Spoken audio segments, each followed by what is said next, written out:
Coming to you from a cozy little condo high atop Old Fourth Ward, Atlanta.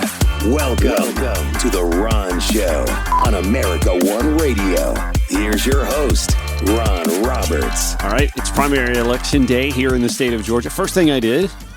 Good morning. Before I get to doing today's show, I wanted to go ahead and do this. So I did. Don't forget to do your civic duty if you haven't early voted already. Get your vote in. Stop complaining about Harrison Butker and start voting for John Barrow. It's the same thing. Choice, LGBTQIA plus rights, votes matter more than griping on social media do, okay? And Harrison Butker's not on any ballot. You're trying to get him fired, it ain't going to do you any good. But voting for a John Barrow over an Andrew Pinson moves the needle. Go get it done today, guys. If you follow the show at Ron Show ATL on Instagram, you saw that as my Instagram story this morning. I did. I walked right across the street, and I know it's super convenient for me. It's easy for me to just literally put on some shoes, close to, and walk across the street and knock out my vote. And it took seconds. Okay, so it actually took a couple of minutes because I couldn't find the scanner, but that's on me. Anyway, I got my vote in. There were a lot of incumbents without opposition on the judicial ballot, but Andrew Pinson on the Georgia State Supreme Court was not one of them. I have gotten to the point in life, and I think it may have to do with Meta and their algorithms, but I've gotten to the point in life where I just don't post a whole lot of controversial stuff on Facebook anymore. Not on my personal Facebook anyway. But the Harrison Butker stuff has just, to me, it's kind of hit the jump the shark moment. I have seen a lot of stuff about Harrison Butker, what his head coach with the Kansas City Chiefs has to say, why he's being questioned. Like, are you going to cut the guy?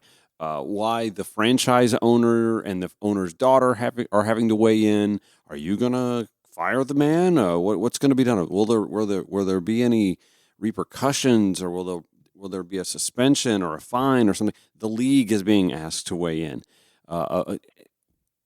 Y'all, he's not going to lose his job. Harrison Butker is not going to lose his job over what he said at a private Catholic college commencement ceremony. He's not. What he said was outrageous. What he said was dystopian, or maybe 19th century like. Fine, agree on all points, but we got to stop obsessing over him. The league ain't firing him. The Chiefs ain't cutting him, and it's not like I saw something yesterday. Oh my gosh, is Nike going to give him an endorsement? No, he's not been offered an endorsement from Nike. Nor did he turn it down because he wasn't offered an endorsement from Nike. But there are people, there's so many junk social media accounts with junk websites that make money off of eyeballs on their sites. They make, it's literally called clickbait for a reason. You're baited into clicking on the site so that they can say, look, how many people we're bringing. Now, Temu, buy some advertising on our site, and then you get sucked into Temu too, right? I'm not saying, in fact, I did actually. I said let it go. But, okay, I don't really mean let it go. I mean focus on what's important, what you can actually change. You're not going to cancel Harrison Butker. You're not going to cancel the Kansas City Chiefs or the NFL either. The rights already tried that, remember? No, seriously. We do remember this, right? They were trying to cancel the Kansas City Chiefs because Taylor Swift is dating Travis Kelce. They tried to cancel the NFL over the Colin Kaepernick situation. They did cancel Colin Kaepernick, but the NFL and the team owners had to shell out hundreds of millions of dollars to him over doing that. I get it. You don't like the guy. You don't like what he had to say. I'm 1,000% with you. But here's what I'm thinking. I'm thinking he's not someone who got caught on a hot mic confessing to grabbing women by the and forcing his affections on them. Moving on them like a because he's a celebrity and they let him. Harrison Butker's not on any ballot. It wasn't today, won't be in November. He's not the guy that we need to be spending so much time fixating over. I guess my point is, if you know he's not going to lose his job, and you know he doesn't, I mean, he's a kicker. He's a kicker. Kickers don't get endorsements. They just don't. Sorry. He's not going to lose endorsement money because he doesn't have any. I mean, he may have now. We've made him such a martyr on the right that he may actually pick up endorsements now, and that's another reason to sort of just kind of stop making him the hero that he's not. Okay.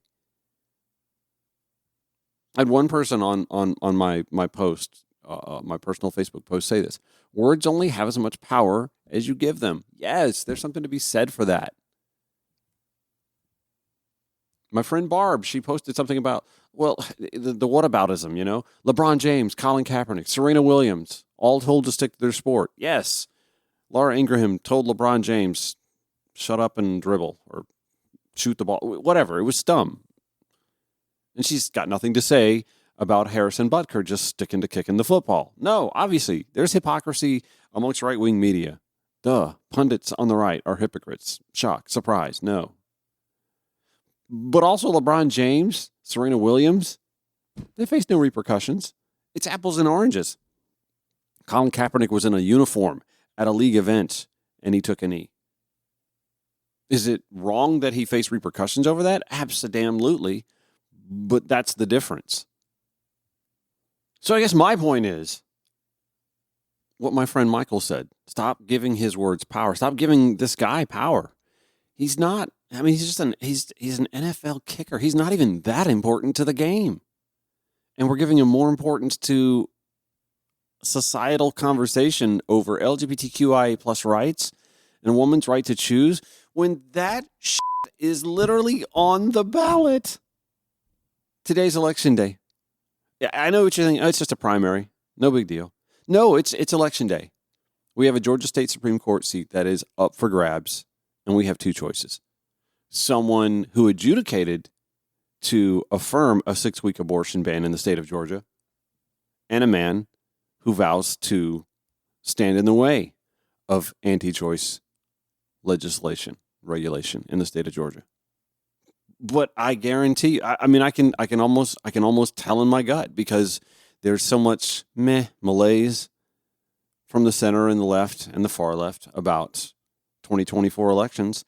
I almost guarantee you, while there may be a majority of Georgians outraged over something that a kicker in Kansas said at a private college commencement ceremony, I'm almost willing to bet my bank account that it won't show up at the ballot box today. I hope I'm wrong. Hell, prove me wrong.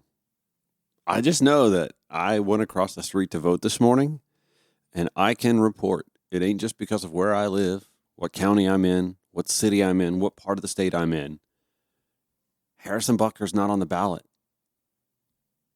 Is it just because it's so much easier to pick up your phone and complain about him, and it's more difficult to get in your car? Or, by the way, you can ask for, I believe, an Uber or a Lyft, and I believe it's cost-free today. They tend to do that on election days. I don't know about the primaries, but I'm guessing so. To hail a ride, to ask your neighbor to take you with them, or ask your neighbor to take you so that they'll go vote too. That's where you'll find that Harrison Butker's not on the ballot for you either. But his ideology absolutely is. A little later in the show, you're going to hear a good bit of Rachel Maddow's segment from MSNBC, the lead up to her interview with Fani Willis, who, by the way, is on the ballot. Journalistically, ethically speaking, I'm a little uneasy about all the airtime that Rachel Maddow gave Fani Willis, who is on a primary ballot today, without having Fani's opponent, Christian Wise Smith, on as well, or given equal time. It's sort of a thing, equal time, right? You're supposed to give equal time.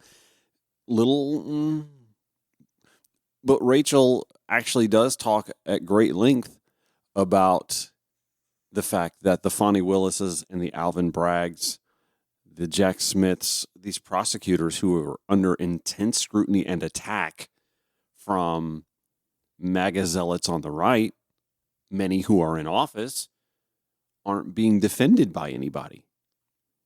She's not wrong. In fact, we on this show, many on the left, have even sort of groused about Fani Willis. I'm raising my hand. I'm among them. Really not happy with the way, in my opinion, she's handled her personal affairs and forthrightedness about them, giving an opportunity for the nuts on the right to attack her. But I do want you to hear later what Rachel has to say about the many and varied ways that these prosecutors, Fani Willis among them, have been under intense scrutiny and attack from the right without defense from anybody. It's a catch-22. They know that the second somebody like a Joe Biden or a Kamala Harris or a Merrick Garland step in and say something, they get to say, aha, see, all along we knew it was a partisan witch hunt. So instead of having no one defend them, and I'm not suggesting you go out and vote for Fani Willis today. In fact, full candor, I didn't.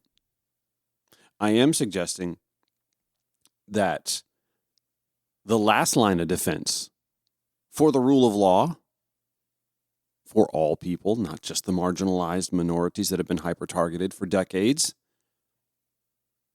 that the last line of defense for even a shred of hope of some form of democracy surviving in this country, our representative republic, that's what we want to focus on constitutionally. Our last line of defense, y'all, is us. Us.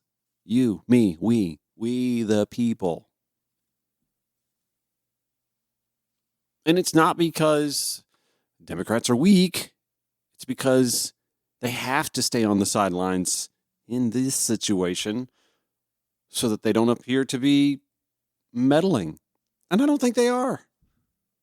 Hell, if anything, the results show that if they were meddling, they're showing themselves to be incapable.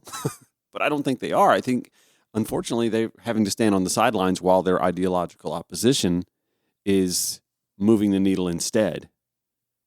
But even not calling that out to me is sort of, okay, weak. Also going to focus in on neighboring Cobb County and some of the efforts that the local GOP is taking there to affect the primary outcome for the Democratic primary in Cobb County. And bear in mind, Cobb County is a blue county. Stacey Abrams won it twice. Hillary Clinton won it. Joe Biden won it. It's a blue county. And yet it has a majority Republican school board, and the school board is using their social media, the school board's social media, to inject partisan politicization into its dialogue. Okay. Also, the Cobb GOP is informing voters how to cross the line today and vote for Democratic candidates so that it works out better for them in the general. Rebecca Gaunt, a reporter with the Cobb County Courier, will be on to discuss all that and more when the Ron Show returns here on the America One Radio app, AmericaOneRadio.com, on demand at ProgressiveVoices.com, or wherever you podcast. Follow the Ron Show at Ron Show ATL, Facebook, the Twitter X platform, and now I'm getting in trouble for even saying it's the X platform, I guess. Golly. Instagram as well, we're on there. What else? Threads. I even occasionally do that now.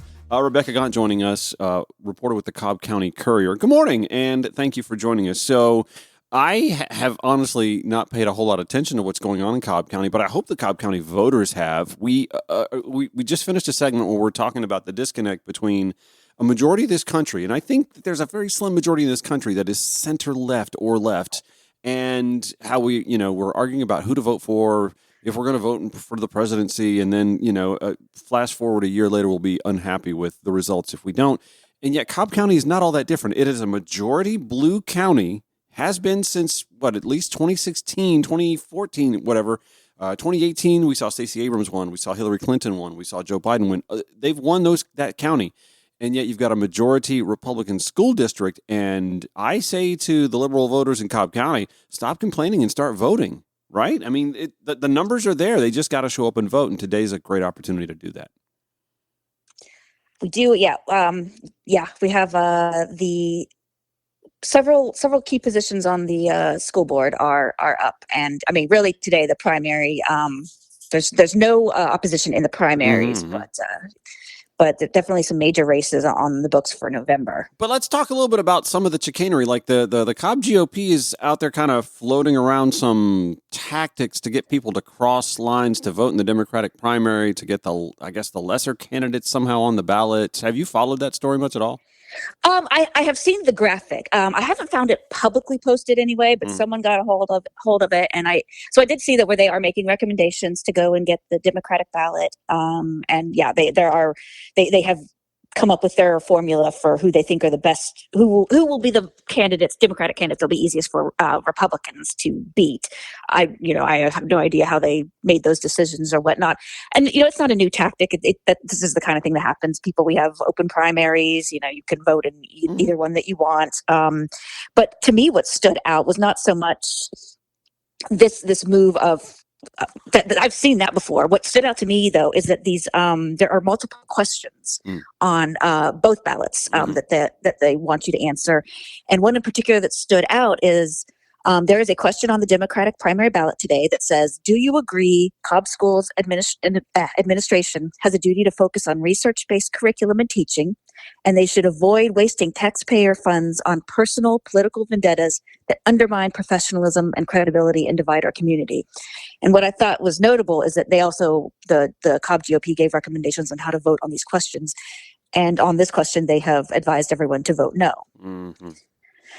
Which I think, you just kind of think, how did we get here? That we're voting no on a question that we think that the school administration should focus on curriculum and teaching and facts and science and data and all which have a liberal bias, which is the problem with them.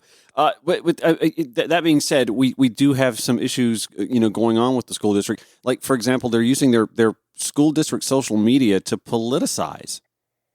They really are. The issues have been ongoing and documented with the communications team for a while. Last year I published the piece that linked 3 members of the staff to the anti-LGBTQ hate group American Vision, and these kind of things have continued. Then we had the open records request that revealed that the communications team, led by Chief Accountability Strategy Officer John Floresta, they strategically moved the public comment line to knock dissent out of line. They went into student files. They have pressured media for better coverage. There were a whole lot of things came up in that open records request.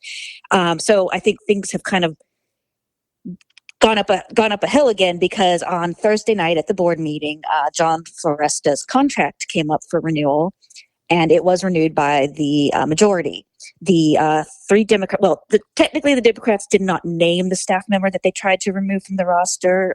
They were told that because it was discussed in executive session, they couldn't name him. They used a number, but it was pretty easy to surmise that it was John Floresta based on conversation afterward. And there was also protest when John Floresta, from the crowd, 2 people got kicked out for protesting his renewal, because he is the one ultimately in charge of accountability and the comms team that has been involved in all this. So if you go and read the Cobb Schools post coming from his department, they're, now saying that, I believe the phrasing was that, the Democrats are trying to push out the cabinet and the superintendent, and, they keep hitting this tagline of, they want porn in the schools, they want sexually explicit material in the schools. And it's just been, and they intentionally were engaging on Twitter with news sites to get attention, starting with One America News Network. I saw that. Yeah. So, and they were successful. They were seeking that attention. And now, once again, the Cobb County School District is on the radar of libs of TikTok. So, and by the way, I also noticed that they have disabled comments I guess unless you pay to get the Right. blue check, right? You can't comment now on Cobb School's own X platform posts. Yeah, that was new for this lengthy thread they did about removing sexually explicit materials for school. So, and there was that same thread that they for tagging on on What America News Network. Once it got pointed out that they had drawn attention to OANN, then they started tweeting it at other news sources as well. But they started with OANN. So and they'll continue to get away with it until again the majority of the voters in Cobb County show up to vote them out, and they have the opportunity to do that. Obviously, not so much in the primary, but in the general. But this is the theme of the show today. We the people actually have the power here if we just stop complaining on social media and actually just get up and go vote. Right. All right. Well, I appreciate you following the story because it doesn't seem like really anybody else. Well, the Marietta Daily Journal is on it as well, but Becky Gaunt, Cobb County Courier, all over these stories. We'll include that in the show notes today at ronshowatl.com. Thanks for joining me this morning. All right. Thank you. Call or text The Ron Show anytime at 404-919-2725. The Ron Show on America One Radio. It is primary election day. Just going to remind you, polls are open until 7 o'clock tonight. If you didn't already early vote. By the way, if you absentee voted, I would get on the state website and see if your absentee vote has been recorded. And if you see that it hasn't been, go and vote in person. And I say that only because maybe you've heard Louis DeJoy is head of the U.S. Postal Service and has managed to f the whole thing up pretty badly here, especially in the Metro Atlanta area. In fact, he was grilled recently, Senator John Ossoff, just ripping the USPS a new one, demanding some answers and some changes made weeks ago. The Atlanta processing facility down in Palmetto has just been totally messing things. In fact, my niece is graduating from high school on Wednesday at East Paulding High School. Congratulations, Caitlin. And I still haven't gotten the invitation. And I know the invitation went out 2 weeks ago. 2 weeks and a day ago, as a matter of fact. And I still don't have it. I mean, that's like Dallas, Georgia. It's 25 miles from here. Nothing is 25 minutes from downtown Atlanta anymore. But I should have gotten the invite by now. It's a good thing that my brother-in-law asked me, hey, did you get the invite? I was like, oh, God, no. When is the graduation? And he says, Wednesday. Holy shit.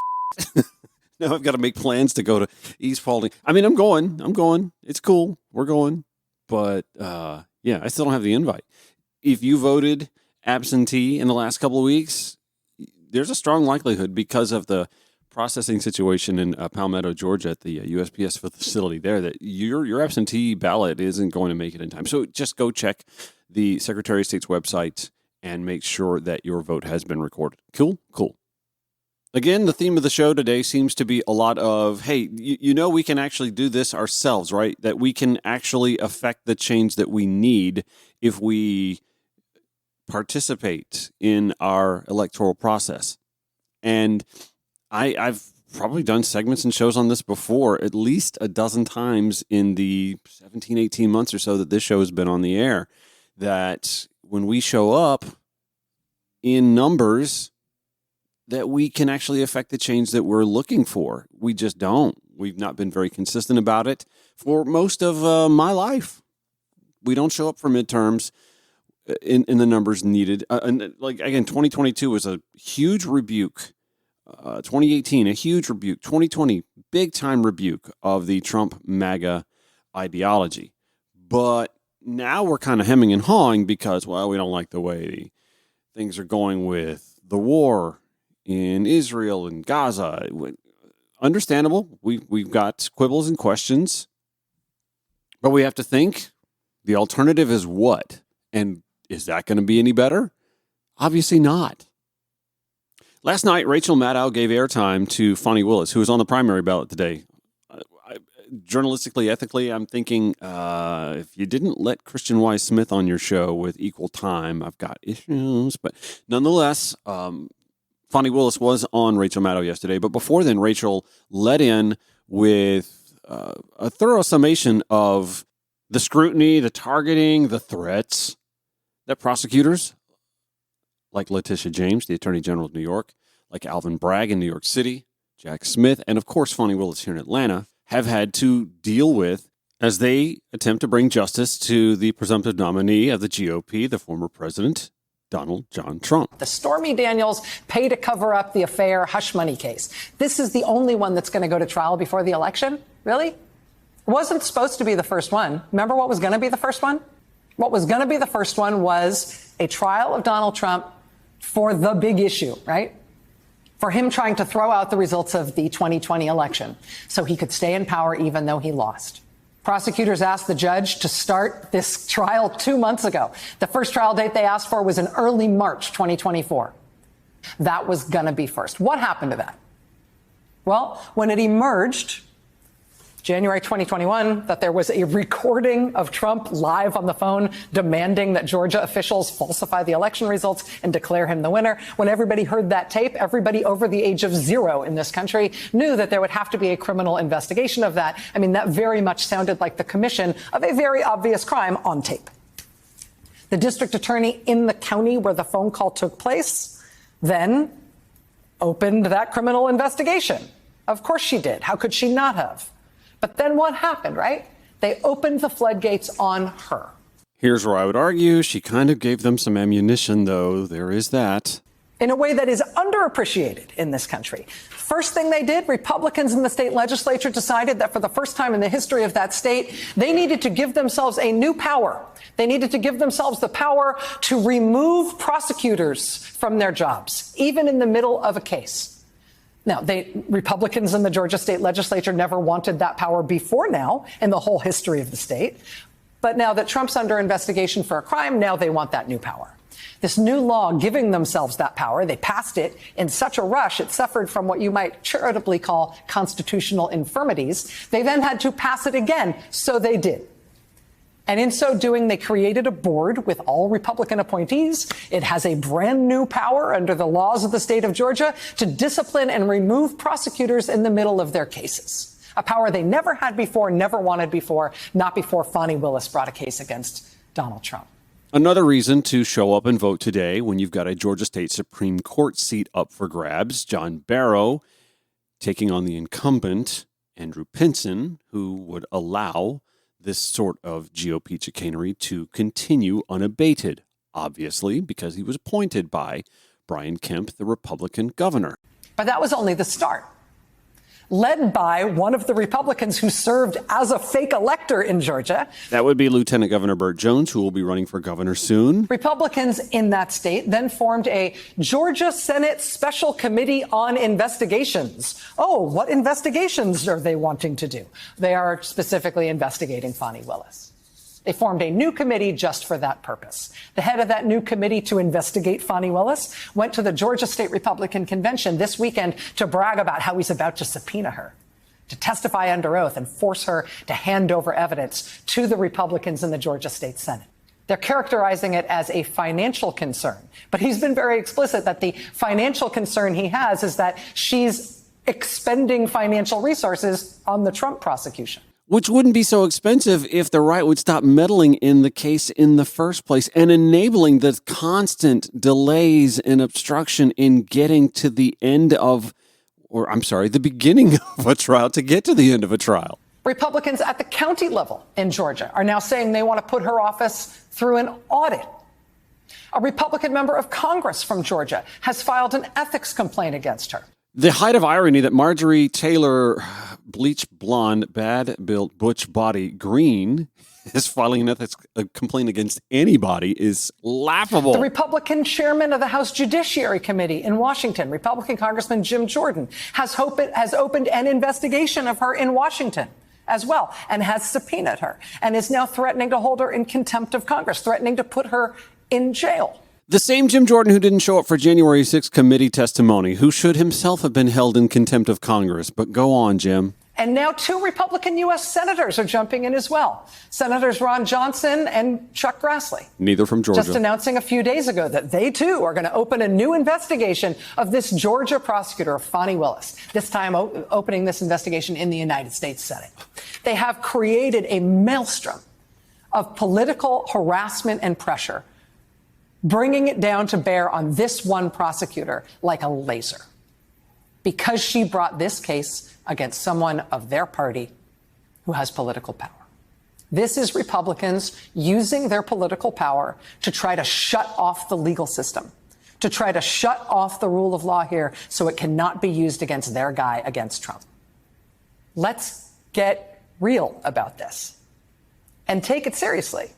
Because what's going on here is they are taking apart the judicial system.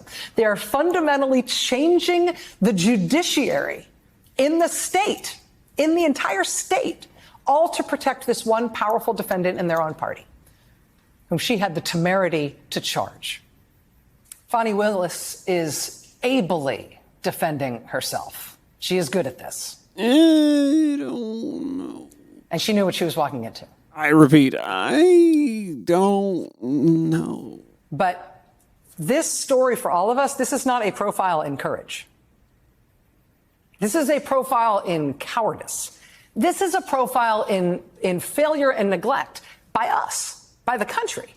Because the reason she is out there defending herself so ably is because nobody else is defending her. Now, Rachel's not wrong. Nobody is defending her. And nobody's defending Letitia James or Alvin Bragg or Jack Smith.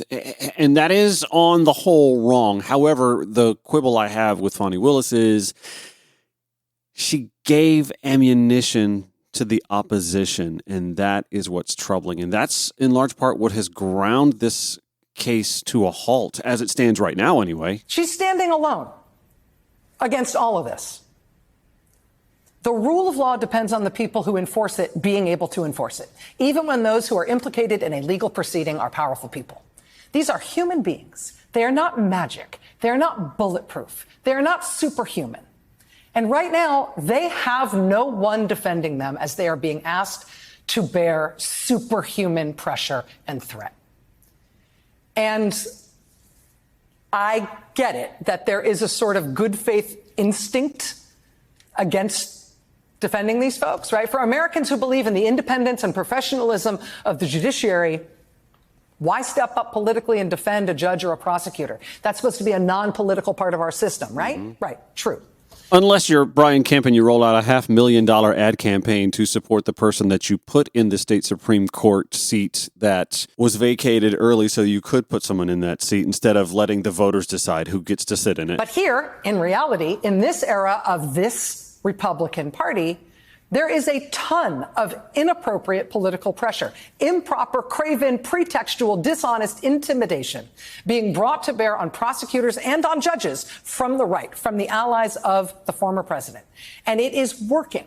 And there has been no significant countervailing pressure defending them. And that's the damned if you do, damned if you don't scenario that the Merrick Garlands, the Biden administration, leading Democrats in Congress face. They can't really step in and say anything because they're trying to remain impartial, to show impartiality.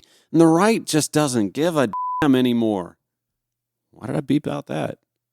The Republican Party doesn't give a about optics there. Yeah, I felt a lot better about that. They're craven. They know that there is a bit of lethargy in the electorate to bring repercussions down on them. So we have to prove them wrong. If you go after a judge's family, if you demonize a prosecutor and bring bogus allegations and charges against them, it is you who are breaking the American legal system. Bingo. And you ought to be the one who pays for that. Yep. I mean, thus far, what's the price been? Other than getting heckled by fed-up New Yorkers on the sidewalk sometimes, the Republicans who are waging war on the legal system, proclaiming the illegitimacy of the legal system on behalf of Donald Trump, up until now, they are paying no cost for it. And yes, voter apathy has a lot to do with that, but so does gerrymandering and a capped house. Uncap the House. My God, uncap the House. We have to show up and vote people into office who will uncap the House and eliminate gerrymandering, codifying gerrymandering as illegal by law. My God, if you don't know about that by now, please start reading up. And also, yes, overturn Citizens United. Big part of the problem, money in politics. The rule of law in this country, in practical terms, is made up of people doing hard jobs who themselves can break when they are attacked. And right now, you and I, all of us, we are making history in this country. And the history that we are making is that there's no one defending Fani Willis but herself. And in the, noble alternate version of this history that we'd like to imagine we would be part of, the whole country would be up in arms about Georgia and about New York and about all of these cases, telling these people to back off the judges, back off the witnesses and the jurors, back off the prosecutors, back off Fani Willis, protect these cases, protect the rule of law. We imagine that's who we are as a country, but we are not showing it. We are not standing up to defend these people. At least, not yet. Again, overall, Rachel is not wrong in that diatribe. But at the same time, the politicians who could be speaking up and defending the Fani Willises, the Letitia James, the Alvin Braggs, the Jack Smiths, they can't because they have to remain impartial or else the finger pointing begins. See, we told you.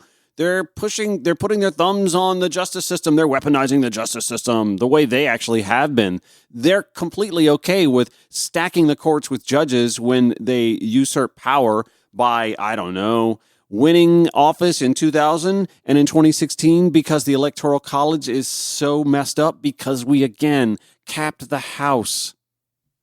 I'm telling you, read up on that. If you don't know about uncapping the House yet, I got to get you caught up to speed on that. That's a big part of the problem. By stocking the Supreme Court with a 6-3, a 67% majority for conservatives in this country, when this country is, I would argue, 52-48 actually liberal. It seems that that's how we vote when we look at the popular vote. Now, I'm not going to air the Fani Willis interview. She even rolled out a 3-minute campaign ad. I recorded it and I thought about using it, but I'm not going to do that because it's primary day and she's got an opponent, Christian Y. Smith. But I'll tell you this, and I know it's just a primary election. It's not that big a deal, except it is. We have a Georgia State Supreme Court seat that is up for grabs today. Not a nomination for the general. The seat is up for grabs today. You can rebuke the 6-week abortion ban, the Kemp appointments, right here, right now, today, with one vote, no matter which party you wind up voting for, or if you take the nonpartisan primary ballot. That's fine, too. It's on all three. Today is the first day that those of you who are outraged at Harrison Butker, that are outraged at the MAGA movement gumming up our judicial system, you're just tired of seeing him, hearing him. You're tired of Marjorie Taylor Greene's antics. Today, just that one click on your ballot in the primary can send a message, and then we can send a bigger message in November 2024. I've been telling anybody who will listen off the record, and I'll say it on the record now, the best thing that Joe Biden, Kamala Harris campaign can do is to just keep reminding people, listen, if you'll just not vote for this guy one more time, he goes away. It all goes away. So much happens with one vote this November. I swear to you, if you decide to rebuke Donald Trump one more time, he goes away for 5 to 10, maybe 15 years. Now, I'm just saying, he goes away. And you know what else goes away? All the bootlickers in the GOP fall off by the wayside. They stop licking his boots. They realize he has no more power. He's powerless. And then maybe, just maybe, they start acting like responsible. No, but then there'll be a reckoning within the GOP, and maybe they'll clean their own. I'm only kidding myself, but one can hope. At the very least, that's the promise of a rebuke of Donald John Trump and the 6-week abortion ban and the GOP's running amok of our system. You can start that today with that one vote on either of the primary ballots you choose. Back after this. In the home stretch, just minutes to go here on the Tuesday primary election day Ron Show. Thank you for listening. You can hear it in its entirety, by the way, and show notes, we got them for every episode we do at ronshowatl.com. The Washington Post reporting that a video posted to Donald Trump's social media platform featured references to the creation of a unified Reich along with hypothetical news headlines, should the former president win the election in 2024. I'm telling you, man, Biden-Harris 2024, their slogan needs to be, rebuke him one more time and he's gone. It's all over. In the 30-second video posted Monday, which was still visible on his Truth Social account early today, mock-up headlines and newspaper clippings envision media coverage after a potential Trump victory, the Washington Post reports. Under a black and white photo of Trump, one all-caps headline states, "What's next for America?" with text underneath that reads, "Strength significantly increased by the creation of a unified Reich." The term Reich, meaning empire in German, is often associated with Nazi Germany under Adolf Hitler, who designated his Nazi regime as the Third Reich. Mentions of a unified Reich in the video appear to refer to the formation of the German Empire in 1871 by unifying several smaller states. Here is a clip. What happens after Donald Trump wins? What's next for America? The economy booms. So there you go. It's pushing in on, it says there, you can see the phrase, quote, industrial strength significantly increased and driven by the creation of a unified Reich. So the Trump campaign spokesman, Carolyn Levitt, telling CNN the video was not created by the campaign and was reposted by a staffer who didn't see the word. Yeah, about that. It was in April at Mar-a-Lago that Donald Trump all but confirmed that only he and his associate Dan Scavino have access to Donald's Truth Social account. You know, it started off with Dan Scavino. I said, Dan, how do you work this thing? And I started dictating. I began by dictating to Dan and a couple of other people that we had, but they weren't Dan. And I'd dictate something, and all of a sudden people started following. And then on occasion, like about once every 3 years, Dan wouldn't be around because he was always there. I couldn't get rid of this guy. I call him the most powerful man in politics because he's the only one that has my number. He could say, I don't like you, voters. I don't like you at all. I'm fed up with you. I can't stand you. And that's the end of my political career. Dan's the only one that can do that. Where are you, Dan? Most powerful man in politics, I say. The most powerful. He's the only one that can do it without, he can press it. Linda, he's got the number. Even Linda doesn't have it, although I'd give it to you. I trust you implicitly. I'd give it to you. So it was Donald Trump or Dan Scavino who posted it, right? But the Trump campaign spokeswoman, Karen Levitt, said that was just a staffer. Here's the thing, back to the Washington Post. Based on the timestamp on Truth Social, the video appears to have been posted toward the end of a lunch break Monday in the Trump trial. The video appears to feature parts of a sentence referring to a unified Reich 3 times alongside text saying Trump, quote, puts America first, or, quote, law and order restored. Oh, there's some irony. One such reference said German industrial strength and production had significantly increased after 1871, driven by the creation of a unified Reich.